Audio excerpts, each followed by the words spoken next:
स्वागत है आप सभी का अनअकैडमी पर। मैं हूं अंकित अवस्थी। कैसे हैं आप? होपफुली आप सभी लोग बहुत अच्छे हैं, पढ़ने के लिए एकदम तैयार हैं और राजस्थान की यात्रा पर हमारे साथ चलने को तैयार हैं, है ना भाई? सभी लोग अपनी यात्री अपनी पेटियां बांध लें, क्योंकि शुरू होने वाली है राजस्थान की राइड। सिमलीपाल और सुनामी मैंने दोनों कवर कर दी हैं, बिल्कुल। अच्छा, मेहुल जैन, उन दोनों की पीडीएफ अभी मेरे को क्लास के खत्म होने पर एकदम बता देना बेटा, मैं दोनों की पीडीएफ सेंड कर दूंगा, है ना? बिल्कुल कर दूंगा। चलिए, परफेक्ट। एक मिनट, कंटेंट तो अपलोड कर लेते हैं।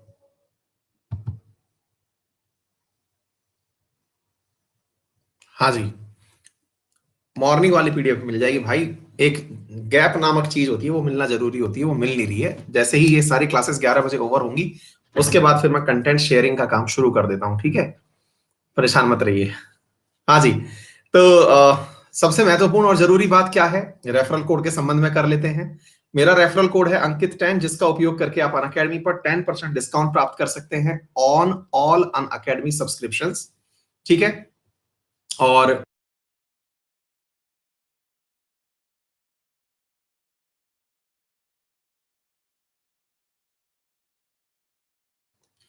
हाँ जी, फिर चाहे आप यूपीएससी की तैयारी कर रहे हो या एसएससी की तैयारी कर रहे हो, बात हो यूपीएससी की तो मेरे द्वारा करंट अफेयर्स पढ़ाया जा रहा है। मंडे से नया बैच आ रहा है करंट अफेयर्स का, आप उसे ज्वाइन कर सकते हैं यूपीएससी कैटेगरी के अंदर।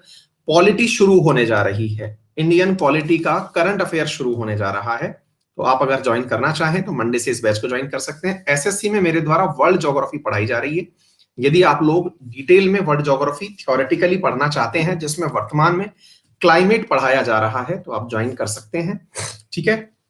तो ये तमाम चीजें आप लोगों के लिए यूपीएससी और एसएससी दोनों कैटेगरी में मैंने बता दी। रेफरल कोड अंकित 10 है, जिसका आप यूज कर सकते हैं। चलिए साथियों, शुरू करते हैं इसके बाद में आज के विषय पर चर्चा। और आज का विषय है आप लोगों के लिए स्टेट वाइज मैप का अध्ययन। स्टेट वाइज पढ़ते समय हमें क्या चीजें ध्यान करनी होंगी, वो सुन लीजिए ध्यान से। मेरे प्यारे साथियों, स्टेट में हम लोगों ने फोकस किया है कि जो भी आपको बेसिक बातें पता होनी चाहिए, कौन कौन सी बातें पता होनी चाहिए वो मैं आपको बता दूं। जैसे, अरे यार मैंने सेशन शेयर करना और भूल गया हूं, एक मिनट। अभी रिसेंटली तो फिर बच्चे कहेंगे कि सर हम तो आप ही का इंतजार कर रहे थे, सेशन शेयर नहीं किया। 3 बार सेशन शेयर करना होता है साहब हमें। हाँ जी, अब भी हो गया, ठीक है ना? हाँ जी, तो स्टेट वाइज मैप के अंदर मैं आपको कुछ बातें बता रहा हूं, ध्यान से सुने। हमारे आज का विषय है राजस्थान, जिसकी हम आपके साथ आज चर्चा करने वाले हैं। राजस्थान का अध्ययन हम किस प्रकार से करेंगे, अगर उसमें आपको कुछ और भी ऐड कराना हो तो क्लास के अंत में आप मुझे बता देना, उसके आधार पर फिर हम अन्य राज्यों का भी अध्ययन कर लेंगे। क्लियर है? मतलब मेरा कहने का केवल मूल अर्थ यह है कि आप लोग जैसा भी द्वारा सिफारिश करेंगे वो कार्य हम आपके लिए कर देंगे, ऐसा मेरा कहना है। ठीक है साहब? चलिए शुरू करते हैं आज के सेशन को। हर हर हर राज्य को पढ़ते हुए चलेंगे। मैंने राजस्थान इसलिए क्योंकि यहां से मेरा थोड़ा सा लगाव है, कुछ बातें मैं देख पाऊंगा जो बताने के लिए हैं, है ना? आ रहे हैं, सारी सारी चीजें हम आपको बताते चल रहे हैं। चलिए, तो राजस्थान की जब हम बात करें तो सबसे पहली बात, ये कहां पर स्थित है और ये किसके साथ में बॉर्डर साझा करता है। दो बहुत बेसिक सी बात है। पहली बात, कहां पर स्थित है और कहां से बॉर्डर साझा करता है। तो देखिए, आप सभी को मालूम है कि मैप को पढ़ने का तरीका कुछ यूं होता है, यानी ऊपर से नॉर्थ से साउथ, इधर की तरफ ईस्ट से वेस्ट, हम इस तरह से बात करते हैं, ठीक है? तो इधर ईस्ट है, इधर वेस्ट है, ऊपर की तरफ नॉर्थ है, नीचे की तरफ साउथ है। अगर हम भारत को यूं डिवाइड कर लें तो एक प्रकार से ये लगभग वेस्ट में पड़ता है, लगभग वेस्ट में पड़ता है। मतलब वेस्ट में एक तरफ गुजरात है तो एक तरफ राजस्थान है, ठीक है? और अगर हम और थोड़ा सा बिल्कुल करेक्ट आंसर चुनना चाहें तो नॉर्थ वेस्ट से वेस्ट के बीच में राजस्थान स्थित है भारत के केस में। क्लियर है? अच्छा, अब अगर मैं स्पेसिफिक टू द राजस्थान बात करूं तो इसके अंदर चारों दिशाओं को इस प्रकार से पढ़ा जाता है, ऊपर नॉर्थ, नीचे साउथ। अगेन, इस राजस्थान का ईस्ट इधर, इस राजस्थान का वेस्ट इधर देखिए, पहले अपने भारत के केस में पढ़ा, ठीक है, उसके बाद में भारत के बाद राज्य के केस में पढ़ रहे हैं। ऊपर नॉर्थ, नीचे साउथ, राइट में ईस्ट, लेफ्ट में वेस्ट। क्लियर है? अच्छा, अब मेरे प्यारे साथियों, अगर मैं राजस्थान को इस तरह से विभाजित करता हूं, तो राजस्थान के वेस्ट वाले हिस्से से नॉर्थ वाले हिस्से के बीच में पाकिस्तान स्थित है। पाकिस्तान कहां है? तो राजस्थान के नॉर्थ से वेस्ट के मध्य में क्या स्थित है? पाकिस्तान स्थित है। क्या आपको यह बात समझ में आ गई? ठीक है। अब अगर मैं नॉर्थ में हूं, तो नॉर्थ से ईस्ट की तरफ चलते हुए मुझे जो राज्य दिख रहे हैं, पंजाब, हरियाणा, उत्तर प्रदेश, अगेन ईस्ट से साउथ की तरफ चलते समय मध्य प्रदेश, साउथ से वेस्ट की तरफ चलते हुए गुजरात, ये सारी बातें मैं आपको इस मैप से दिखाने का प्रयास कर रहा हूं। आइए जरा देखते हैं साथियों, मैंने अभी जिस मैप की आपके सामने बात करी, अगर मैं इस मैप को आपके सामने कुछ इस प्रकार से दिखाता, यूं करके कि लीजिए साथियों, मैंने आपके सामने एकदम इसको ऐसे बनाने का प्रयास कर लिया। ऊपर नॉर्थ, नीचे साउथ, इधर ईस्ट, इधर वेस्ट। डन बेटा? अच्छा, तो मुझे इसके एकदम नॉर्थ में श्री गंगानगर जिला प्राप्त होता है। वहीं पर इसके एकदम साउथ में बांसवाड़ा जिला प्राप्त होता है। इसके एकदम ईस्ट में धौलपुर जिला प्राप्त होता है और इसके एकदम वेस्ट में जैसलमेर जिला प्राप्त होता है। कोई भी कुछ विद्यार्थी बफर हो रहा है लिख रहे हैं, कुछ स्टक होना कह रहे हैं। हाँ जी, क्लियर? अच्छा, तो अब जहां मैं हूं, अलवर कहां है? हाँ हाँ, मैं समझ गया, आप लोगों को मैं जिले के हिसाब से लेके चल रहा हूं। आइए, तो ये रहा आपका धौलपुर, जो कि एकदम ईस्ट में इसके स्थित है। इससे अड़ा हुआ भरतपुर और इसी से जुड़ा हुआ मेरे प्यारे साथियों अलवर है। अलवर जो बॉर्डर साझा कर रहा है, ये हरियाणा से बॉर्डर साझा कर रहा है। जरा आप इसे देखें, अलवर का जो बॉर्डर है वो हरियाणा राज्य से साझा होता है। बात समझ में आ गई? हम इसी की बात कर रहे हैं, है ना? अलवर आ गए अब आप। हाँ, अलवर को स्कॉटलैंड भी कहते हैं। भाई, बफर होने वाले विद्यार्थियों के लिए पोल करा लेते हैं। हाँ भाई, क्या आपको सही से सब कुछ सुनाई और दिखाई दे रहा है? हाँ, और मैं यहीं से लाइव हूं, आपकी क्लास में यहीं से ले रहा हूं। अलवर में बीचों बीच ये अलवर सिटी रही। ठीक है। हाँ भाई, 90% बच्चे ही सही बोल रहे हैं, इसका मतलब कुछ तो गड़बड़ है दया। तो एक बार के लिए भाई साहब, मैं आपके लिए रिफ्रेश और कर देता हूं, क्या करूं? एक मिनट रुको।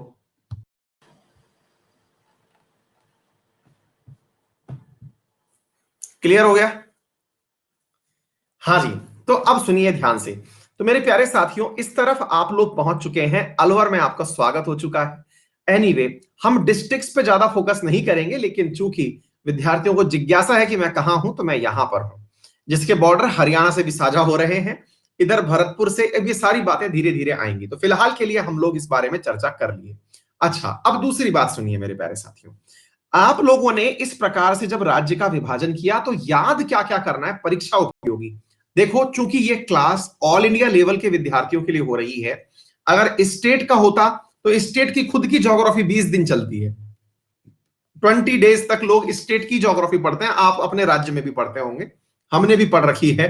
फिर रिवीजन करते करते 7 दिन में खत्म करते हैं। हर राज्य की अपनी ज्योग्राफी होती है, लेकिन आप लोगों को एक ब्रॉड पर्सपेक्टिव इसलिए दिया जा रहा है, जो कि पूरे देश के हर राज्यों के साथ किया जाएगा, इसलिए ज्यादा इसमें गहराई से घुसने की आवश्यकता नहीं है ना?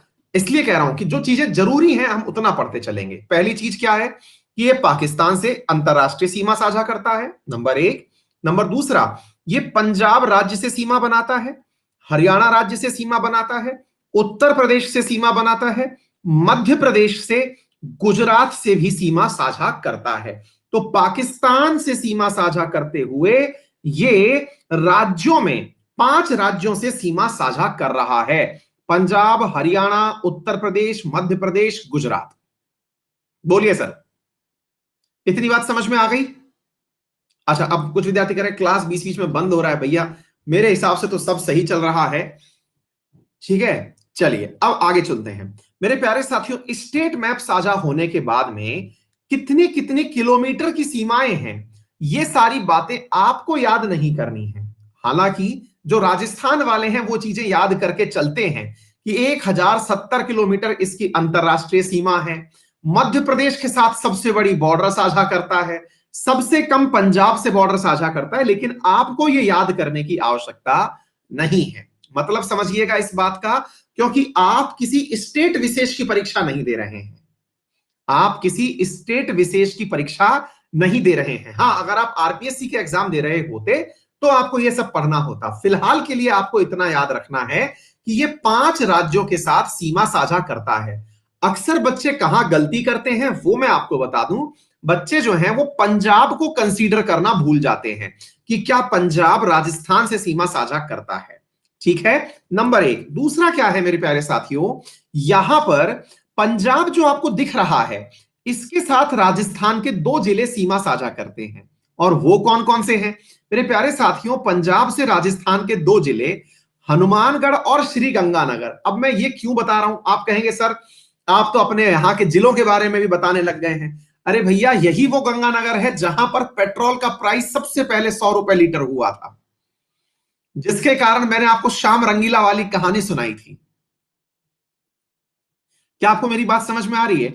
यही वो गंगानगर है। अब आप खुद से इसका अंदाजा लगाइए, जो कि मतलब राजस्थान के बहुत सारे पेट्रोल यूनियंस का कहना था कि भाई जयपुर यहां है, हनुमानगढ़ यहां से 400 किलोमीटर दूर पड़ रहा है, गंगानगर 450 पड़ रहा है, यहां तक पहुंचाने में खर्चा बहुत आ रहा है, जयपुर से यह बहुत दूर था। ठीक है, तो ये वाला जो क्षेत्र है पाकिस्तान के नजदीकी है, साथ में पंजाब के नजदीक है। टेक्निकली इन्होंने ये आंसर दिया, मैं होता तो ये कहता भाई इतना ही परेशान हो रहे हो तो पंजाब से मंगा लिया करो, बहुत ही सस्ता पड़ेगा, और होता भी ये होगा। लेकिन वो एक होता है ना, मतलब जबरदस्ती का आर्ग्यूमेंट कर दिया गया था। और कुछ लोग तो कहेंगे सर पाकिस्तान से मंगा लो, उसके पास तो और भी सस्ता है। ऐसा कह नहीं सकते, देशद्रोही कह दिए जाओगे। ठीक है, चलिए, तो फिलहाल के लिए ये बात समझ में आ गई। आगे बढ़ते हैं मेरे प्यारे साथियों, यहां से आगे की तरफ। तो अभी फिलहाल के लिए आप इस चीज को याद रखें कि ये पंजाब और यहां पर कौन सा राज्य है, वो देश है पाकिस्तान, इससे सीमा साझा करता है। आगे बढ़ते हैं साथियों, मेजर रिवर्स। अब इनमें से ना हर रिवर याद आपको नहीं करनी है, होने को तो यहाँ पे बांडी, सूकड़ी, जवाई, फलानी, ढिकड़ी, बहुत सारी हैं। हम लोग इन सबको याद करते हैं, है ना। जब वही बात है, स्टेट का एग्जाम दोगे तो आप याद करोगे, लेकिन अपन किस चीज को फोकस करके चल रहे हैं कि यदि मुझे ये देश के लेवल पर, यार ये तो हद है, बफर और स्टक वालों ने यार कमेंट कर करके यार हिला दिया है।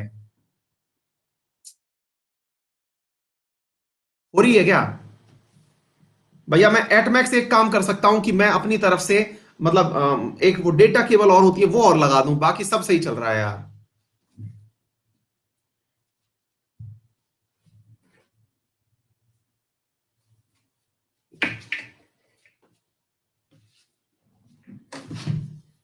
भाई अब डेटा केबल और लगा दे रहा हूं, उसके बाद भी स्टक हो तो इसे नियति का आशीर्वाद समझ के स्वीकार किया जाए, है ना।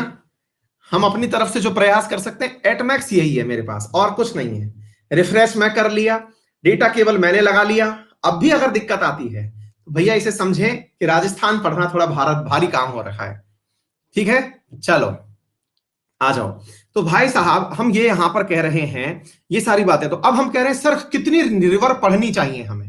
तो भाई साहब कितनी रिवर पढ़नी चाहिए, तो जिनकी चर्चा देश के लेवल पर होती हो बस उतनी ही पढ़िए, जिनकी चर्चा देश के लेवल पर होती हो। मेरे प्यारे साथियों, यहां पर एक नदी है जिसका नाम है घग्गर नदी। घग्गर नदी, ये नदी जो है, ये कालकाजी, शिमला के कालकाजी अगर याद हो तो शिमला के पास हिमाचल में है, अगर याद हो तो, है ना। वहां से निकल के आती है और पाकिस्तान में जाती है। एक नदी जो पाकिस्तान के फोर्ट अब्बास तक जाती है, एक जगह है यहां पर फोर्ट अब्बास, वहां तक जाती है। इसलिए इसे कालकाजी एक्सप्रेस भी चलती है, एक ट्रेन भी। बस इसलिए एक तो घग्गर याद कर लो। ठीक है, मतलब कुछ जो बेसिक जो मतलब आपके लिए नेशनल लेवल पर याद रखने वाली बातें हैं। हाँ, लेकिन गायब हो जाती है पानी के पास ही, मतलब ये किसी बंगाल ही खाड़ी वाड़ी में नहीं जा रही है, गायब हो जाती है। हाँ भाई राजस्थानियों, यहां पर ये बात आगे बताते इससे पहले बच्चों ने बता दिया, आपके इंपॉर्टेंस के हिसाब से मेरे प्यारे साथियों, यहां पर एक चीज और है, और वो क्या है, आप लोगों का कालीबंगा, जो कि सिंधु घाटी सभ्यता का पहचान है।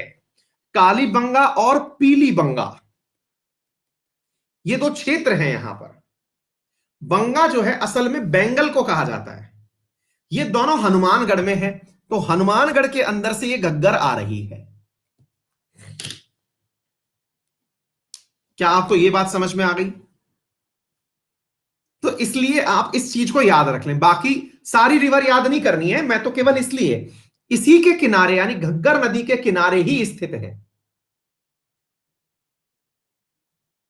क्लियर है? पीलीबंगा पहली बार सुना है? श्याम रंगीला पीलीबंगा का ही है, अब याद रख लोगे? ठीक है। हाँ जी। कुछ लोग इसे सरस्वती नदी भी कहते हैं, कुछ लोग इसे सरस्वती नदी भी कहते हैं। लेकिन सरस्वती नदी इसलिए भी कई बार नहीं बोला जाता क्योंकि गंगा यमुना सरस्वती को प्रयागराज में मिलता हुआ माना जाता है, तभी तो उसको त्रिवेणी संगम कहा जाता है। इसलिए हम लोग इस बात को क्लेम नहीं करते कि यह सरस्वती है। आप गग्गरी समझिए और हम गग्गरी कहते हैं इसको। अब फिर देखिए, नेहा कह रही हैं कि वीडियो रुक रहा है, सचिन कह रहे हैं बीच बीच में बफरिंग हो रही है, थोड़ा झेल लो यार। मतलब ये समझ के झेल लो, कोई बात नहीं, राजस्थान के अंदर चल रहे हैं, झटके लगेंगे, क्या है। ठीक है ना? चलिए आगे बढ़े साथियों। एक बेसिक सी चीज हमने ये पढ़ ली। दूसरी साथियों, एक जबरदस्त नदी आपको और पढ़ाते हैं। उस नदी का नाम है लूणी नदी। क्या नाम है बेटा उसका? नाम लूणी नदी। ये रही लूणी नदी, देखिए ये रही लूणी नदी। हालांकि मैं इसका एक अलग से मैप आपको दिखा देता हूं ताकि रिवर्स आपको ज्यादा दिक्कत ना करे। मैं अलग एक मैप लेके तो आया था, जाने कहां गया, ये रहा। चलिए, तो देखिए ये तो हो गया घग्गर नदी, हमने देख लिया। एक नदी और है, ये रही देखिए लूणी नदी। उम्मीद है आपको दिख रही हो। लूणी की सहायक नदियां हम लोग राजस्थानी लोग तो याद करते हैं साहब, लेकिन आपको याद नहीं करनी साहब। ठीक है ना? अच्छा, अजमेर की पहाड़ियों के पास से लूणी नदी का ओरिजिन हो रहा है। अब आपको ये क्यों पढ़नी है? क्योंकि इंडिया लेवल पर जब आप पढ़ेंगे तो आपको ये नदी पढ़नी होती है। मैं आपको वही नदियां पढ़ा रहा हूं, जैसे आप उड़ीसा के बारे में महानदी पढ़ते हैं, उड़ीसा के बारे में महानदी पढ़ते हैं, ऐसे राजस्थान की कुछ नदियां आपको पढ़नी है, जिनमें से एक तो मैंने आपको बता दी लूणी नदी, इसके अलावा थोड़ी देर घग्गर नदी। ऐसे ही एक नदी मैं आपको यहां पढ़ाऊंगा, ये जो दिख रही है ना आपको, ये वाली, ये है माही नदी, जिसको आप लोग डेफिनेटली पढ़ते हैं, जो इंटरनेशनली आप जानते हैं। ठीक है कि हाँ भाई, देश के बाहर भी लोग इसको याद करते होंगे कि हाँ भाई एक नदी है जो कर्क रेखा को 2 बार काटती है। बात समझ में आ गई? साबरमती नदी, साबरमती नदी को भी आप याद इसलिए रखते होंगे क्योंकि हाल ही में जो सी प्लेन सर्विस है, वो साबरमती नदी के किनारे जो आपका साबरमती रिवर फ्रंट है, वहां से उड़ा करके वहां तक ले जाया गया था। वो जो स्टैच्यू ऑफ यूनिटी बना है वहां तक, केवड़िया तक। बात समझ में आ रही? इसलिए कुछ ऐसी चीजें मैं आपको पढ़ाने का प्रयास कर रहा हूं जिनकी चर्चा कहीं ना कहीं रहती है। आ गई बात समझ में बेटा? हाँ जी। इसी प्रकार से एक प्रमुख नदी आपको यहां पर और पढ़ाई जाएगी, जिसका नाम है चंबल नदी, जिसका नाम है मेरे प्यारे साथियों चंबल नदी। और वो चंबल नदी क्यों पढ़ाई जाएगी? क्योंकि वो यमुना की प्रमुख सहायक नदियों में से एक है। चंबल, सिंध, बेतवा, केन, ये 4 नदियां पढ़ते हैं ना, इसमें से चंबल नदी जो है ये राजस्थान में होकर प्रवाहित हो रही है, जिसके किनारे चंबल एक्सप्रेस वे बन रहा है। इसलिए पढ़ाऊंगा मैं इसे, क्योंकि इसे आप लोग याद रखते हैं। ठीक है ना? चंबल के जो रवराइन वो हैं, यानी जिसके अंदर वो चंबल के अंदर वो डाकू वगैरह रहते हैं, इसलिए आप इसे याद करते हैं। एक नदी और बस पढ़ाऊंगा, इसके अलावा कोई नहीं पढ़ाऊंगा, उसका नाम है बनास नदी। बस इतना सा पढ़ाना है मुझे, और कुछ नहीं पढ़ाना भाई। ये रही बनास नदी, इसके अलावा मैं कोई और नदी आपको नहीं पढ़ाऊंगा। होने को तो नदियां हमारे भी इतनी है साहब, पढ़ते पढ़ते पागल हो जाओगे। आप पूछेंगे राजस्थानियों के पास भी नदियां होती हैं? जी हाँ। ठीक है ना? इसको इसलिए पढ़ाऊंगा क्योंकि इसी के ऊपर, क्योंकि बनास नदी के ऊपर ही जो पानी का जो डैम बना हुआ है, बीसलपुर डैम, जिसका पानी पीता है जयपुर, अजमेर, टोंक, ये सारा की सारा मेरे प्यारे साथियों यहां का है। अलवर में कौन सी नदियां हैं? हमारे यहां पर है, हंसोगे आप, नाम उसका नाम रूपारेल नदी, कांतली नदी। ठीक है, ये हमारे यहां की नदियां हैं। ठीक है, हाँ। अब नदियां हैं तो हैं, इसमें क्या है, लेकिन आप इनको याद ना करें, बेहतर है। आप कहेंगे सर अच्छा, मतलब आपके यहाँ बढ़िया सा पानी भर जाता होगा, उसको नदी कह देते होंगे ना आप लोग तो। हाँ बेटा कह सकते हो। हाँ जी। आइए साथियों, तो अब यहां पर हाँ, एक विद्यार्थी है, नाले होंगे, नाले। सही है बेटा, सही है भैया। अलवर हमारा जो है स्कॉटलैंड कहलाता है, समझे। हाँ भाई, सुनो अभी ध्यान से। तो फिलहाल के लिए घग्गर नदी हमने सुन ली। दूसरा मेरे प्यारे साथियों, लूनी नदी के बारे में बताने में बड़ा मजा आता है। मजा इसलिए आता है क्योंकि साहब इसके अंदर बहुत तगड़ी, मतलब जबरदस्त चीज है। और वो क्या है साहब, इसके अंदर चीज ये है कि जब निकलती है जहां से, वहां से तो निकलती है मीठा पानी लेकर के, मीठा पानी लेकर के निकलती है। लेकिन आगे जाके बालोतरा नामक जगह पर जाकर के ये जाके खारी हो जाती है, और खारा पानी लेकर के ये जाती है गुजरात में, और खारा पानी लेकर के जाती है गुजरात के कच्छ में। ठीक है, गुजरात के कच्छ के रण में जाकर के ये विलुप्त हो जाती है। रण ऑफ कच्छ में जाकर के क्या हो जाती है, विलुप्त हो जाती है। हाँ, अब एक विद्यार्थी ने सवाल बहुत अच्छा पूछा कि सर इसमें इसमें जो नमकीन पानी है ये आता कहां से है ना, बड़ा सवाल है ये। अच्छा तो मैं बताता हूं बेटा, ये आता कहां से है। असल में क्या है, ये वाला जो पूरा की पूरा क्षेत्र है ना, यहां की जो चट्टाने हैं, जो जमीन के नीचे है बेटा, उनमें से, चट्टानों में से नमक छन के ऊपर आता है। आगे बात समझ में। यानी कि जो सलाइन वाटर है, तो ये जो चट्टाने हैं वो जिप्सम से बनी हुई हैं, उसकी वजह से मतलब बहुत सारा सॉल्ट यहां पर चट्टानों में है, वो लेकर के ऊपर आता है ना। ऐसा नहीं है कि कोई इनमें आके नमक डाल रहा है। अच्छा, अविनाश आर्य पूछ रहे हैं सर विलुप्त कैसे होती है, वहां कोई होल है क्या। नहीं बेटा, ये डेजर्ट है, पानी सूख जाता है। वैसे ये सदा नीरा तो वैसे भी नहीं है, यानी कि इनके अंदर जो है, ऐसा नहीं है कि पूरे टाइम बारिश का पानी, ये केवल बारिश के पानी को लेके चलती हैं, और बारिश का पानी मुश्किल से 2-3 महीने के लिए आता है ना बेटा। तो 2-3 महीने के लिए पानी आता है, लेकिन हाँ 2-3 महीने में पानी खूब आता है। इसकी वजह से मतलब काफी अच्छे अच्छे, जैसे जवाई बांध है वगैरह, जो डैम है, इनमें पानी आ जाता है। इसकी वजह से लोगों का पीने का पानी का गुजारा हो जाता है। ठीक है, और जो थोड़ा बहुत पानी आता है वो कच्छ में जाकर के विलुप्त हो जाता है, जिसके कारण जब पानी जो है, जब मिट्टी में जाएगा बेटा, तो मिट्टी में जब जाएगा तो मिट्टी कैसी हो जाएगी, कीचड़ जैसी हो जाएगी, है ना। थोड़ा कीचड़ बन जाएगा पानी, जहां पे फैल गया, जैसे मान लीजिएगा, और वहां पे डेजर्ट था तो कीचड़ जैसा हो गया। तो बेटा इसलिए यहां पर ना दलदल पाया जाता है, मार्शी लैंड पाई जाती है। कहां पर, रण ऑफ कच्छ में दलदल जैसी भूमि पाई जाती है। क्लियर बेटा, हो गई बात, समझ में आ गई। चलिए आगे बढ़ते हैं, आगे चलते हैं। तो यहां से आपको हमने इसके बारे में बता दिया।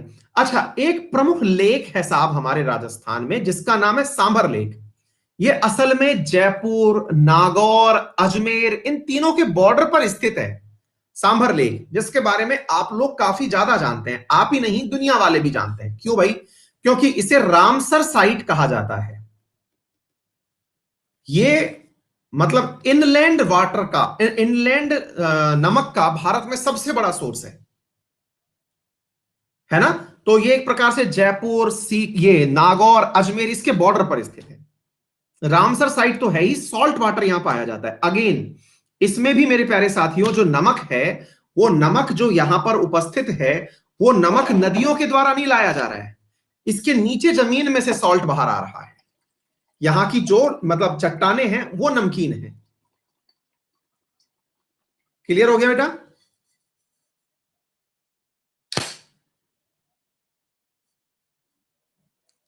ये हाल ही में चर्चा में आया था एवियन बॉटुलिज्म के कारण। किस कारण चर्चा में आया था, यहां पर एक बीमारी फैली थी जिसका नाम क्या था, एवियन बॉटुलिज्म। एवियन बॉटुलिज्म, जिसके कारण लगभग 20 से 22 हजार विदेशी पक्षी जो हैं यहां मर गए थे। एवियन बॉटुलिज्म के कारण यहां पर 20 से 22 हजार पक्षी जो हैं वो मर गए थे। न्यूरो बीमारी हो गई थी उनको, न्यूरोटिक कोई डिजीज हो गई थी। ठीक है ना। अच्छा, आगे चले बेटा, ये हो गई बात, हमको समझ में आ गई। यहां पर भी काफी सारी बांडी है, डाई है, जाने कौन कौन सी नदियां हैं वो आकर के पानी लाती हैं इस सांभर लेक के अंदर। ठीक है ना, बारिश का पानी यहां आकर के गिरता है। आगे बढ़ते हैं साथियों।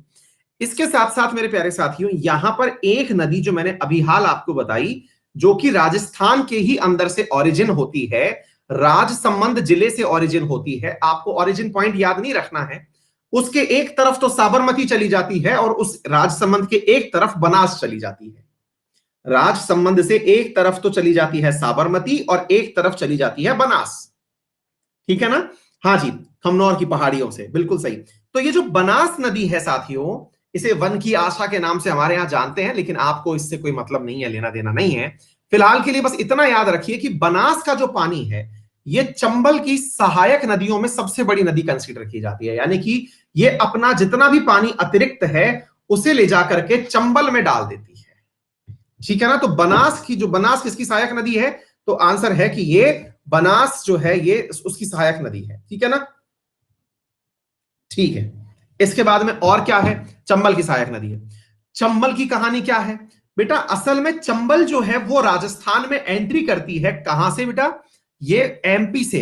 एमपी में जानापाव की पहाड़ियों से। जानापाव की पहाड़ियों से। अगेन पहाड़ियों के नाम याद करने की आवश्यकता नहीं है, फिर भी मैंने आउट ऑफ क्यूरोसिटी आपको बता दिया। यहां से ये निकलती है, निकल करके आपको देखिए, दो बातें हैं, मैं बार बार कह रहा हूं ना, पहाड़ी याद करने की आवश्यकता नहीं है। क्यों कह रहा हूं? यदि आप स्टेट का एग्जाम दे रहे होंगे तो सब चीज याद करने की आवश्यकता है। स्टेट भी कौन सा, राजस्थान वाला ही दे रहे हो तो। लेकिन हम इसको इस तरह नहीं पढ़ा रहे कि राजस्थान का एग्जाम आपको देना है। हम इस तरह से पढ़ा रहे हैं कि आपको इंडिया का एग्जाम देना है, इंडियन लेवल का एग्जाम देना है, तो उसमें हर राज्य को बराबर इज्जत मिलनी चाहिए। अगर मैं एक एक राज्य में इतनी सारी छोटी मोटी नदियां याद करा दिया तो आप वैसे ही चौक कर जाओगे। तो जो नेशनल इंपॉर्टेंस रखती हैं चीजें, उनको पढ़ा रहा हूं मैं, है ना? तो नेशनल इंपॉर्टेंस में सांभर लेक रखती है, बिल्कुल ठीक है, घग्गर रखती है, लूनी नदी रखती है, इसके साथ साथ साबरमती नदी रखती है, बनास नदी रखती है, और चंबल नदी और माही नदी। इसलिए मैंने इनको पढ़ाया बेटा। ठीक है? अच्छा, इसके साथ साथ क्या हुआ? अब ये वाली जो चीज है चंबल नदी, चंबल नदी राजस्थान में आई। राजस्थान से बहते हुए मेरे प्यारे साथियों, ये अंत में जाकर के किस में मिल गई? यमुना के अंदर मिल गई। ठीक है ना? ठीक है। अब ये कहां मिली? इटावा में मिली। ये याद रखने की आपको आवश्यकता फिलहाल नहीं है। इस पर 4 डैम बने हुए हैं, उन्हें हम अलग से याद कर लेंगे। अभी फिर बहुत ज्यादा जोर उड़ जाएगा, है ना? तो ये सब बातें फिलहाल के लिए हटा दो। माही नदी जो है मेरे प्यारे साथियों, यहां पर ये वाली जो जगह है बांसवाड़ा नाम से जानी जाती है, यहां पर इसके ऊपर माही सागर बैराज भी बना हुआ है। लेकिन फिलहाल के लिए ये याद कर लो, एमपी से आती है और आकर के फिर ये गुजरात के गल्फ ऑफ खंबात में जाके गिर जाती है। ठीक है ना? तो फिलहाल के लिए हमने 4 नदियां, 5-6 नदियां पढ़ ली। एक बार के लिए हम आपसे पूछ लेते हैं, बताइए साथियों, जल्दी जल्दी, जो भी हमारे मतलब संपूर्ण भारतवर्ष से जो विद्यार्थी पढ़ रहे हैं, उन्होंने कौन कौन सी नदियों के नाम याद कर लिए? सबसे पहले मैंने जो चर्चा करी थी उसका नाम याद होगा, घग्गर नदी। याद है बेटा? चलो, ये याद रह गया सभी को? बहुत बढ़िया। उसके बाद में हमने दूसरी नदी पढ़ी बेटा, वो कौन सी पढ़ी? लूनी नदी। सबको याद रह जाएगा? लूनी नदी। खासियत क्या है? इन्हें दोनों को हम अंतस्थ रिवर कहते हैं। कौन सी रिवर कहते हैं? अंतस्थ। अंतस्थ का मतलब होता है इनलैंड। इनलैंड का मतलब क्या होता है कि ये किसी समुद्र में जाके नहीं गिरती हैं। ये मतलब पानी जो है इनका जमीन पे ही रह जाता है, ना तो बंगाल की खाड़ी में गई ना अरब सागर में गई। ठीक है। इसके बाद में हमने तीसरी नदी पढ़ी। कौन सी नदी पढ़ी बेटा? चंबल पढ़ी। चलो चंबल लिख लेते हैं। ये किस में मिल रही है? यमुना में। यमुना किस में मिल रही है? गंगा में। और गंगा किस में मिल रही है?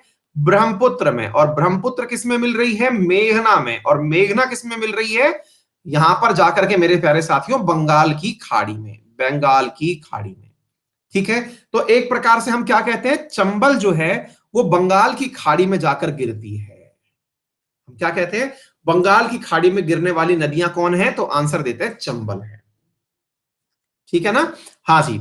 इसके बाद में चौथी नदी कौन सी है बेटा? इसके बाद में फिर जो हम पढ़ रहे हैं उसका नाम है साबरमती नदी। साबरमती। साबरमती से पहले चलो बनास की बात कर लेते हैं, क्योंकि इसकी सहायक नदी थी। हाँ भाई, बनास नदी याद रह गई ना? हाँ जी। तो बनास नदी पढ़ी। बनास किसकी सहायक नदी है? चंबल की। फिर अगेन वही ट्रेन चली भाई, ट्रेन चली टाइप से हो गया। ठीक है ना? अच्छी बात है। इसके बाद में बेटा, इसके बाद में फिर हमने पढ़ी माही नदी। माही नदी। और माही नदी खासियत क्या है बस वो याद रख लेना। बांसवाड़ा वगैरह कुछ याद मत रखना, याद रह जाए तो ठीक है, नहीं तो कोई बात नहीं। बस इतना याद रख लेना कि ये कर्क रेखा को 2 बार काटती है। हर चीज की एक विशेषता है, इसलिए मैं आपको याद रखवा रहा हूं, कर्क रेखा को 2 बार काटती है। जैसे लिम्पोपो, लिम्पोपो मकर रेखा को 2 बार काटती है, जैसे कॉन्गो इक्वेटर को 2 बार काटती है, वैसे ही हमने इसको याद कर लिया। ठीक है। अच्छा बेटा, ये जो बनास नदी थी इसके बारे में क्या याद रखना है? इस पर राजस्थान का सबसे बड़ा पेयजल बांध परियोजना जिसका नाम है बीसलपुर, है ना, वो बांध परियोजना इस पर स्थित है, इसलिए हम इसको याद कर रहे हैं, अदरवाइज हम इसको याद नहीं करते। ठीक है बेटा। हाँ जी। और ये कहां पर है? बांसवाड़ा के अंदर से माही 2 बार काट रही है। फिर है साथियों साबरमती नदी। साबरमती, ये साबरमती वही साबरमती नदी है जिसके अंदर आप अहमदाबाद का साबरमती रिवर फ्रंट सुनते हैं, साबरमती के संत महात्मा गांधी जी की बात सुनते हैं। ये नदी कहां से आती है? तो राजस्थान से आती है। बस इतनी सी बात आपको याद रखनी है। बोलिए साथियों।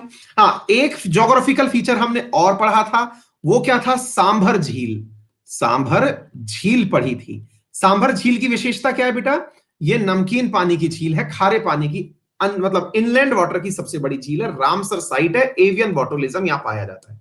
राजस्थान में होने को 2 रामसर साइट है बेटा, एक तो हो गई रामसर साइट नंबर 1 सांभर, और दूसरी हो गई बेटा क्या नाम है इसका? केवला देव। केवला देव, ठीक है ना। केवला देव कहां पर है बेटा? भरतपुर में। भरतपुर कहां पर है? अलवर के पड़ोस में, जहां मैं रहता हूं ना। ये देखिए, ये आपको दिख जाएगा केवला देव, देखो ये रहा केवला देव, ये भरतपुर के पास ही है ना। ये यहां पर, ये अलवर हमारा ये रहा, इसमें सरिस्का, अलवर में सरिस्का टाइगर रिजर्व है, जिसमें कहा जाता है कि टाइगर पाए जाते हैं, आज तक किसी ने देखे नहीं है, है ना। हाँ, तो इस प्रकार से आप लोगों के यहां पर क्या हो गए, तो मतलब नेशनल पार्क वार्क ये सब चीजें पाई जाती है। ठीक है, चलिए, इसके अलावा आपको और कौन सी बात सुननी है वो सुनिएगा साथियों। तो उम्मीद है ये सब बातें याद कर ली हमने, सारी रिवर विवर हमको याद हो गई, उम्मीद है क्लियर है। हाँ, हम भी बहुत बढ़िया बढ़िया होटल्स, मतलब काफी महंगी महंगी होटल्स बनी हुई है, टाइगर साइट कराने के लिए बकायदा लोग लेके जाते हैं, लेकिन टाइगर हमारे यहाँ के शर्मीले हैं, वो दिखते नहीं है। हाँ, हाँ जी। तो चलिए साथियों, यहां से आगे की तरफ से शर्मीले हैं। हाँ, कुछ लोग कह रहे हैं सर आप टाइगर हो, बेटा मुझे इंसान रहने दो, मुझे जानवर नहीं होना। हाँ, मैं खुश हूं। हाँ, मैं इंसान रह के खुश हूं, मैं ना, मुझे टाइगर बनना, ना मुझे लॉयन बनना, मुझे कुछ नहीं बनना भाई, मैं खुश हूं अपने, है ना। मैं इंसान ही ठीक हूं, बहुत मुश्किल से जन्म मिला है यार ये वाला। हाँ जी, क्लियर हो गई बात, सारी समझ में आ गई। अच्छा, हमारे यहाँ के जोग्राफिकल फीचर्स में, हमारे यहाँ के जोग्राफिकल फीचर्स में एक बात और जबरदस्त है जो आपको याद रखनी चाहिए। हाँ, कुछ बच्चों ने कहा, हाँ जी, एक मतलब कुछ बच्चों ने कहा कि सर इंदिरा गांधी कैनाल के बारे में भी बताइए, है ना। तो मैं आपको बता दूं मेरे प्यारे साथियों, वो भी मैं बताऊंगा। राजस्थान के लिए ये समझिए लाइफलाइन है वो तो, है ना। हाँ जी, अब सुनिए, लेकिन एक फीचर जिसने राजस्थान को दुनिया की नजर में राजस्थान कम और रेगिस्तान ज्यादा बना दिया। आप में से बहुत सारे लोगों को राजस्थान तो कम याद रहता है, राजस्थान की जगह रेगिस्तान ज्यादा याद रहता है, कि राजस्थान ही है, अच्छा तो बेटा इनके यहाँ तो रेत ही रेत पाई जाती होगी। मतलब मैं, जैसे मेरे कई दोस्त जब मेरे साथ में आए, मेरे दोस्त मेरे शहर में आए, तो उनके मन में इतना मतलब विस्मय था, यानी एकदम एक्सक्लेमेटरी मार्क लगे हुए थे चेहरे पे, ओ माय गॉड तुम्हारे यहाँ पे भी पेड़ हैं। अच्छा, अब जब मैं कहीं बाहर जाता था ना, जैसे आप लोग जो सवाल पूछ रहे हैं कि सर आप इतना पानी क्यों पीते हैं, जैसे कल परसों एक विद्यार्थी बच्चा पूछ रहा था सवाल, ऐसे ही मैं जब कहीं बाहर जाता हूं, या फिर जब मैं क्या कहते हैं इसको, कानपुर गया या किसी भी जगह घूमने जाता हूं, तो लोग मुझे इतने विस्मय उससे देखते हैं, हाँ बेचारे पानी देखा नहीं ना, P low P low P low. मतलब ऐसा होता है जैसे कि हाँ, पानी देखा नहीं ना तुम लोगों ने, हाँ देखो देखो पी लो, वो वाली फीलिंग से दिलाते हैं मुझे, गिल्ट फीलिंग सी। और गलती से भाई साहब, अब मुझे क्या स्विमिंग का शौक रहा है, और अब अगर हम स्विमिंग करते हुए दिख जाए, हाँ नहीं नहीं नहीं ठीक है करना चाहिए, देखो क्या है जी, सबको सब चीज नहीं मिलती, कर लो कर लो कर लो। तो अब मैं जब आईआईटी में था, तो अब एक शौक था कि भाई स्विमिंग करनी, और बढ़िया ओलंपिक साइज स्विमिंग पूल होता है आईआईटीज में, तो भाई अपन स्विमिंग करने पहुंच जाते, तो लोग मुझे तरस की नजर से देखते हैं कि राजस्थान से है ना, कर ले बेटा कर ले, पानी देख देख, ये पानी होता है, कोई दिक्कत नहीं, अपने फैलता भी है पानी, कोई लोड नहीं है। मैं कहा हाँ भाई ठीक है, लेकिन भाई साहब हम बता दें आपको कि जितनी ग्रीनरी आप लोग देख रहे हैं पूरे देश दुनिया में, उनमें से ग्रीन जोन में मेरा शहर भी है, ठीक है ना। हमारे राजस्थान को रेगिस्तान में बदलने वाला जो हमारा दुश्मन है ना, वो यही है, जिसकी वजह से हमारी इमेज हो रखी है पूरी रेगिस्तान वाली। जो आपके रेत के धोरे वगैरह आपको दिमाग में आते हैं ना, ये हमारा दुश्मन है असल में। जिसने सब लोगों की नजर में ये इमेज बना रखी है कि राजस्थान मतलब रेगिस्तान, पूरे रेत के धोरे होंगे। भैया इसके एक तरफ अगर आप आ जाएं, इवन खुद अरावली पर भी आप आ जाएं, तो फीलिंग ऐसा आएगा कि आप पूरा दुनिया का बेहतरीन जगह घूम रहे हैं। आइए कभी आप अरावली के अंदर भी घूमने अगर उदयपुर आएंगे तो आपको देख के पगला जाएंगे, इतना पानी यहाँ कैसे आ रखा है। लेक सिटी नाम है इसका। दुनिया के बड़े बड़े लोग यहाँ आके शादी रचाते हैं। क्यों? क्योंकि इतना पानी हम लोगों ने यहाँ कंजर्व कर रखा है कि ऐसा लगता है कि पानी यहीं पे बरसता है पूरे दुनिया का। ठीक है। हाँ, तो ये मतलब हमारे राजस्थान की ब्यूटी है। बट हाँ, चक्कर क्या है जनाब, ले दे करके इस अरावली ने हमारे यहां रेगिस्तान पहुंचा दिया। अब वो रेगिस्तान पहुंचा दिया, वो वेस्ट में है। कैसे पहुंचा दिया, इसके पीछे की कहानी थोड़ी दुखदायक है, लेकिन फिर भी बतानी तो पड़ेगी सर। आप भी इसको समझे, हमारा दर्द आप भी समझे। हमारा दर्द यूं है जी कि बारिश क्यों होती है, इसके पीछे तर्क ये दिया जाता है कि भाई वेस्टर्न घाट पे बारिश क्यों हुई। बोले साहब, साउथ वेस्ट मानसून से पानी लेकर के अरब सागर हवाएं चली। हवाएं चली साउथ वेस्ट मानसून से, तो यहां पर वेस्टर्न घाट से टकराई और यहां बरस गई। बढ़िया से गोवा, हम गोवा में लोग घूमने चले गए, महाराष्ट्र में बढ़िया से नदियों में पानी आ गया, कर्नाटका हुआ, केरला हुआ, बढ़िया पानी आ गया साहब यहां पर, है ना। लेकिन सर जी, हमारे यहां पर क्या हुआ कि पानी उठा तो बढ़िया से था। मतलब हम लोग, ऐसा होता है आराम से बारिश के दिनों में बिना बारिश के हम सिर्फ ऊपर करके बैठ जाते हैं, आराम से देख रहे होते हैं। मतलब हमारी जो रियल कंडीशन है, आराम से बैठ जाएंगे, बादलों को निहार रहे होते हैं कि हाँ बेटा जा रहे हो, ठीक है, बरस ना बढ़िया से जाके, ठीक है। पंजाब वालों से हमारी हाय हाय करना, हिमाचल वालों से हमारी थोड़ी बातचीत कर लेना। क्यों? क्योंकि हमारे ऊपर से उड़ के जा रहे होते हैं साहब, बहुत इज्जत से जा रहे होते हैं। क्यों? क्योंकि अरावली जो है वो बड़ा फैसिलिटेटिंग टाइप का है।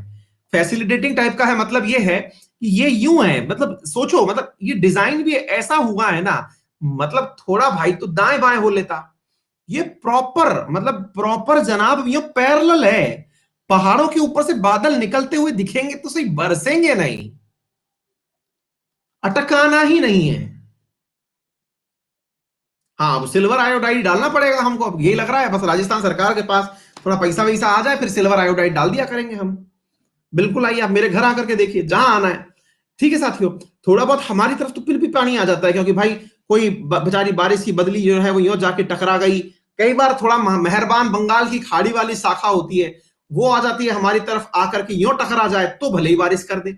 ये तो साहब सीधी सफा निकल गई।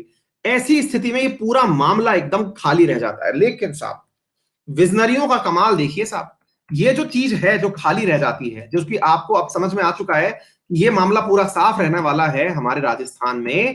तो भाई साहब, इस पूरे ग्रेट इंडियन डेजर्ट को एक अलग ही रूप दिया इंदिरा गांधी कैनाल ने। मेरे प्यारे साथियों, इंदिरा गांधी कैनाल जो हमारे राजस्थान के अंदर आ रही है, वो इस पूरे डेजर्ट की लाइफ लाइन है। अब आपने अभी तक तो राजस्थान को दया के भाव से देखा, अब मैं आपको दिखाता हूं प्राउड की नजरों से। आइए देखते हैं मेरे प्यारे साथियों, इंदिरा गांधी कैनाल राजस्थान के इस पूरे हिस्से में, इवन जालौर तक अब पानी पहुंचने की बात हो रही है, यानी इस एंड तक। और आप सुनिए मेरे प्यारे साथियों, ये पानी हम अपना हिस्सा ले आए। क्यों? क्योंकि बेटा अरावली के कारण जो पानी जाके बरसा, ये गया पहाड़ों में। पहाड़ों में यानी हिमालय वाले क्षेत्रों में, वहां से नदियों में आने लगा सतलज व्यास में। हम वहीं से पानी भरे और भर करके बेटा इंदिरा गांधी कैनाल से वापस ले आए। तू बरसवा ले, हम वापस ले आएंगे। ठीक है। और भैया, अगर आप में से बहुत सारे लोगों ने, एक एक चीज दिखाते हैं आपको, चलिए, बढ़िया फीलिंग आएगा आप लोगों को भी। रुकिए, एक मिनट रुकिए, दिखाते हैं आपको थोड़ा सा। हम इंदिरा गांधी कैनाल की फोटो दिखाना चाह रहे हैं, ताकि आपको ये फीलिंग आए कि हाँ भाई, इंदिरा गांधी कैनाल कितनी बड़ी चीज है। जितनी आप क्षेत्रों में नदियां देखते हैं ना, इतनी आपको इंदिरा गांधी कैनाल दिखाई देगी। ये देखिए सर, और ये वाकई में मतलब हमारे क्षेत्र की तो शान है सर जी। और मैं आपको बताऊं कि इस कैनाल में जितना पानी है, उस पानी की वजह से मेरे प्यारे साथियों, पूरे राजस्थान के भीतर हरियाली भी गजब लेवल की है सर। पानी फुल टाइम, मतलब एनी टाइम पानी रहता है सर। मैं दिखाता हूं आपको, रुकिए। मैं आपको ये दिखाना चाहता हूँ पानी कितना होता है। कैनाल का मतलब ये मत समझिए कोई नाली सी जाती होगी, नहीं। आप देख करके मतलब कहेंगे कि भैया इजिप्ट हम ही बना लिए। लग रहा है जैसे नाइल रिवर जो है हमारे यहां से बह रही है। बढ़िया बढ़िया फोटो दिखाएंगे आपको।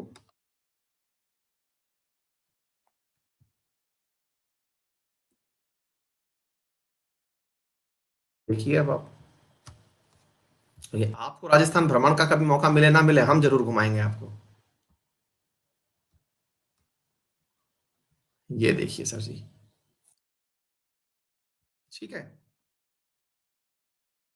बिल्कुल रेत के धोरे दिख रहे हैं आपको, ये नेचुरल ब्यूटी आप सोचिए आप, इस तरह से पानी चल रहा है यहाँ पे।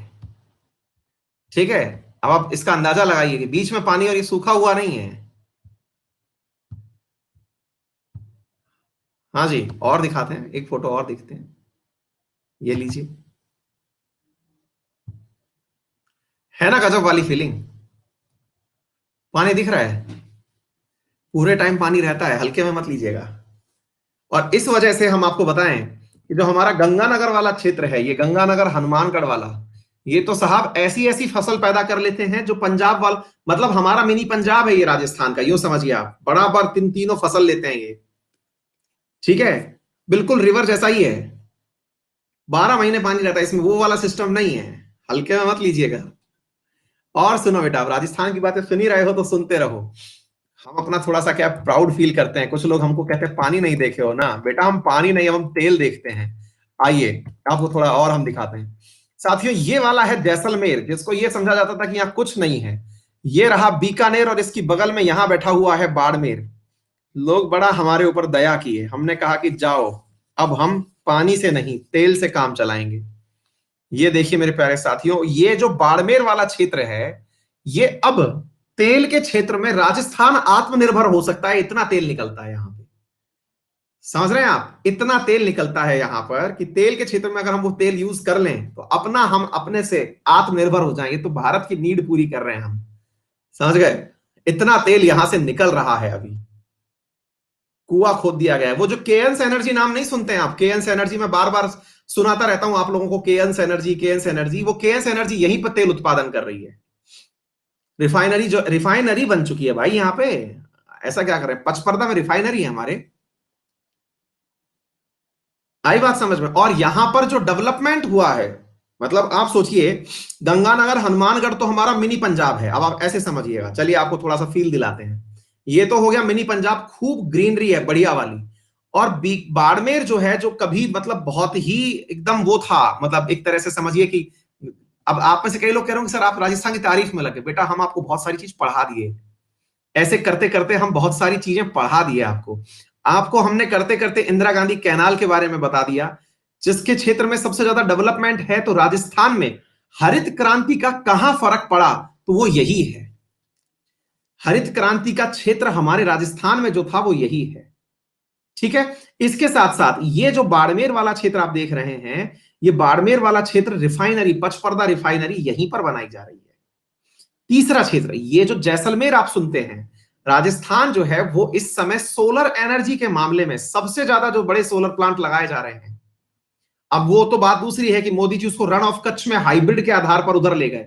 अदरवाइज जोधपुर और जैसलमेर, हमारा ये पूरा की पूरा क्षेत्र वो है जो सोलर एनर्जी के क्षेत्र में सबसे बड़ा सीज बन रहा है। यहीं पर मेरे प्यारे साथियों, जो मतलब विंड टनल्स हैं, हाँ भड़ला सोलर पावर प्लांट है, साथ में विंड टनल्स हैं, तो एनर्जी के क्षेत्र में ये पूरा की पूरा क्षेत्र हमारे राजस्थान की अब शान बन रहा है।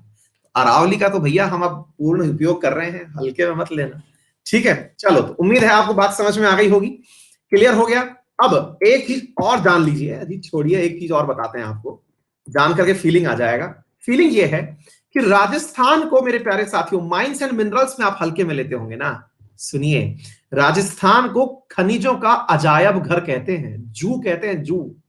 इतने टाइप का तो हमारे यहां पर मिनरल पाया जाता है भाई साहब, समझ रहे हैं। मिनरल्स में भाई साहब अगर बात की जाए तो आपने अगर कभी सुना हो तो मार्बल मकराना का, मार्बल मकराना का, जिसकी वजह से आप लोग, हाँ बहुत बार सुने होंगे ना, ताजमहल जिससे बना हुआ है वो हमारे राजस्थान के नागौर जिले का ही है। इसके साथ साथ महंगी धातुओं में अगर हम बात करें तो कॉपर, टंगस्टन, और तो और चांदी, उदयपुर के अंदर चांदी की खानें पाई जाती हैं। धौलपुर का लाल पत्थर, जिससे वर्तमान में बन रहा है राम मंदिर, समझ गए। तो भैया खनिजों का अजायब घर कहलाता है, जहां पर 44 प्रकार के तो मेजर खनिज पाए जाते हैं और 23 लघु खनिज पाए जाते हैं। इसे म्यूजियम ऑफ मिनरल्स कहते हैं, इतना मिनरल राजस्थान में पाया जाता है। जेवर की खानें जो हैं वो इसके लिए जानी जाती हैं। ठीक है साथियों, मिनरल वेल्थ के हिसाब से अगर मैं आपके सामने बात करूं तो इधर सुनिएगा। भारत में कुल अगर लोहे से बने हुए मिनरल्स की बात की जाए तो मेरे प्यारे साथियों, राजस्थान का भारत में चौथा स्थान है। राजस्थान का भारत में फोर्थ स्थान है लौह अयस्क के केस में। सबसे अधिक रॉक फास्फेट भारत में राजस्थान में पाया जाता है। इसके अलावा मेरे प्यारे साथियों, राजस्थान के अंदर जास्पर, बालस्टोनाइट और गार्नेट एकमात्र जहां पाया जाता है वो राज्य राजस्थान है पूरे भारत में। क्लियर है? इसी प्रकार से शीशा और जस्ता की खान गैलेना के रूप में, मतलब जिन शीशा और जस्ता को संयुक्त रूप से पीबीएस गैलेना कहते हैं। बेटा ये सब क्या है? जास्पर, वॉलस्टोनाइट, ये असल में एक प्रकार से मैं आपको समझाऊं तो रॉक के रूप में मिलने वाले मिनरल्स हैं। रॉक के रूप में जैसे आप ये समझिए कि आप लोगों ने अगर कभी रेलवे की खपरेल बनी हुई देखी हो, रेलवे का जब आपने कभी वो देखा हो, क्या कहते हैं उसको, रेलवे स्टेशन पर पहले ऐसा होता था कि टीन जो थी ना वो पत्थर की सी टीन हुआ करती थी, खपरेल कहते हैं जैसे। स्टेशनों पर ऊपर की तरफ टीन शेड जो होती थी ना वो ऐसी ऊंची नीची वाली होती थी, देखिए वो यही चीज होती थी बॉल्स्टोनाइट। गार्नेट पत्थर होता है, लाल गेरुआ पत्थर जिसे कहते हैं आप लोग, है ना? हाँ जी। इसके अलावा मेरे प्यारे साथियों, जो मेजर खाने हैं उनके अंदर नाम सुनिए। उदयपुर के अंदर जावर की जो खान है वो चांदी की देश की सबसे बड़ी खान है। थोड़ी फीलिंग वीलिंग आ रही है कि नहीं आ रही है? दोबारा सुनिए। हाँ भाई, जावर खान उदयपुर की, ये तो याद करनी पड़ेगी, मैं तो नेशनल लेवल की बात कर रहा हूं। ये राजस्थान की नहीं, देश की सबसे बड़ी चांदी की खान है। यहां पर शीशा और जस्ता मिलता है। ये तीनों चीजें एक्चुअली साथ साथ ही मिलती हैं, शीशा, जस्ता और चांदी। तांबे के उत्पादन में, कॉपर के उत्पादन में राजस्थान का झारखंड के बाद दूसरा स्थान है। थोड़ा और सुन लो, फीलिंग आ जाएगा। खेतड़ी जो सिंघाना में स्थित है वो तांबे की देश की सबसे बड़ी खान है।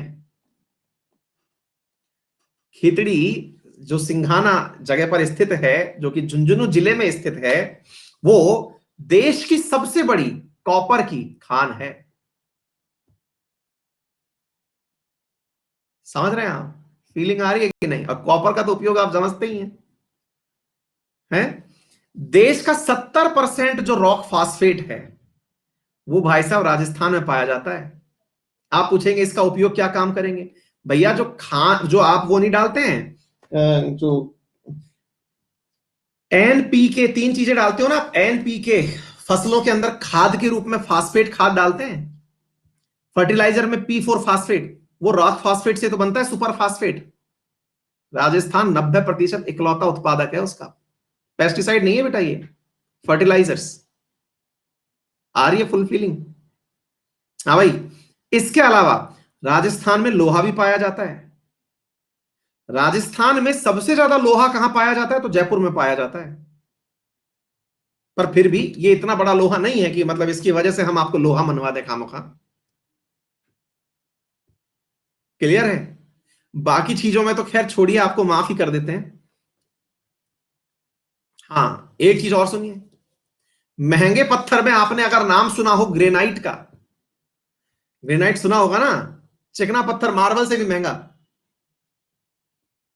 सुना है? हाँ, मल्टीपल कलर का ग्रेनाइट राजस्थान में ही पाया जाता है और सबसे ज्यादा जालौर में पाया जाता है। बहुत महंगा होता है साहब ये। मार्बल की तो बात ही क्या कहनी। देश का 95% घरों के अंदर जो मार्बल बिछा है भाई साहब वो अपना है। 95% जो मार्बल बसा बिछा हुआ है ना जी, हल्के में मत लेना, वो अपना है। चांदी की भी फील दिला दें आपको, मस्त रही है, चांदी चांदी है। 90% चांदी है ना, राजस्थान से निकलती है भारत की। हल्के में ले रहे थे। सोने की बात कर रहे हैं कि हम सो के काम चला लेते हैं, लेकिन फिर भी हमारे यहां भी मिलता है सोना। इतना इतना नहीं है, कोई नहीं, हम काम चला लेंगे। और बात की जाए कोयले की ना, तो भैया बात ऐसी है कि कोयला जो है ना, वो गोंडवाना क्षेत्र का भले ही कहीं ना कहीं मिलता हो, लेकिन टर्सरी क्षेत्र का जो कोयला है वो तमिलनाडु के बाद राजस्थान में मिलता है। और जिस बाड़मेर को आप रिफाइनरी के क्षेत्र में कंसीडर कर रहे थे ना, वही मिलता है। टर्सरी युग का है, भले ही अच्छा कोयला मत हो।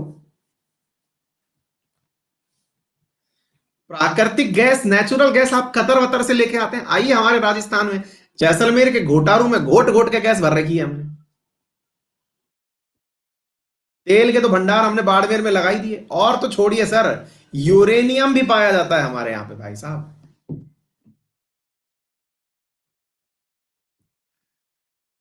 मस्त रहिए। रेफरल कोड अंकित 10 है अपना।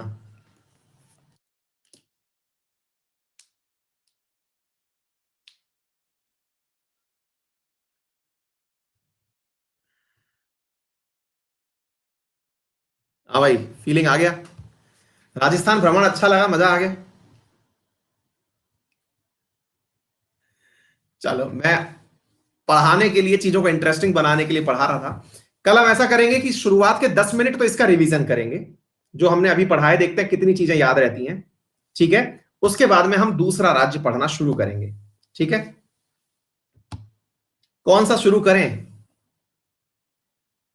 यूपी। चलिए, तो यूपी कर देते हैं, फिर एमपी में आ जाएंगे। ठीक है। फिर महाराष्ट्र आना तो सबका ही नंबर है, लोड मत लीजिए। डन। सब मस्त। हाँ भाई, किसी को भी सब्सक्रिप्शन रिलेटेड क्वेरी करनी हो तो हमारा टेलीग्राम चैनल है, इस पर जाकर के आप हमारा मतलब उसमें जा सकते हैं। इंक्वायरी में डिटेल में चले जाइएगा, वहां पर आपकी सहायता के लिए नंबर दिए गए हैं, उन पर आप संपर्क कर सकते हैं। ये लीजिए, ये हमारा टेलीग्राम चैनल है, इस पर आप जाके ज्वाइन कर सकते हैं। मेरा रेफरल कोड अंकित 10 है, जिसका उपयोग करके 10% डिस्काउंट आप प्राप्त कर सकते हैं।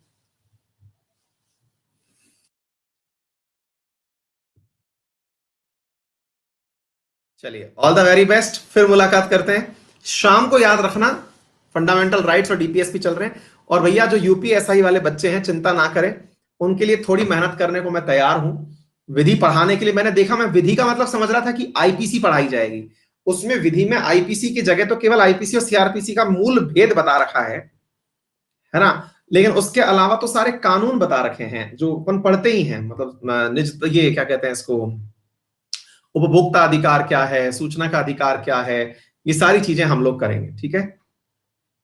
अभी थोड़ा समय दो मुझे पढ़ने का, खुद को भी समय दो, उसका नोट्स बनाने तो बढ़िया सा, फिर करते हैं।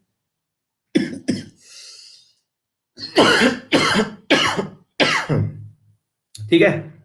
चलिए, थैंक यू सो मच।